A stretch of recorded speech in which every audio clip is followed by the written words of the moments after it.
سەمای بێدەنگی ئەم ئەسپانە لە کنار بورجی ئیفڵدا ئامادەبوونی ژمارەیەکی زۆری هێزەکانی پۆلیس ئاماژەی نالەباری بارودۆخی پاریسن. پاریس کە یەکێکە لە پڕگەشتیارترین شارەکانی دنیا چۆڵتر لە هەر ڕۆژێکی ئاسایی دەردەکەوێت. تا هاتوینەتە نزیک بورجی ئیڤڵ هەر بۆ تێگەیشتن لە بارودۆخی شوێنە جیاجیاکانی پاریس. دیارە لێرەدا بورجەکە ئێستا داخراوە، واتە لەبەر بارودۆخی ئەمنی و بارودۆخی ئاسایش بورجەکە داخراوە.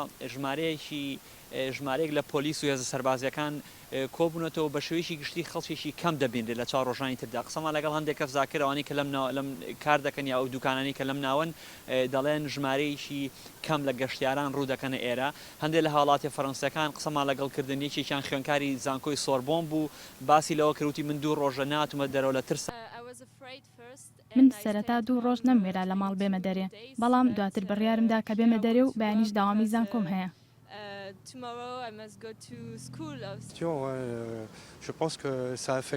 پێم وایە کە ئەم ڕووداوانە کاریگەری لەسەر هەموو کەس داناوە لە پاریس. زۆربەی کۆبوونەوەکان ڕەتکراونەتەوە، زۆر سەخت وەستاون. بێگومان ئێستا کاتێکی قورسە بۆ حکوومەت بۆ سەقامگیرکردنی بارودۆخەکە.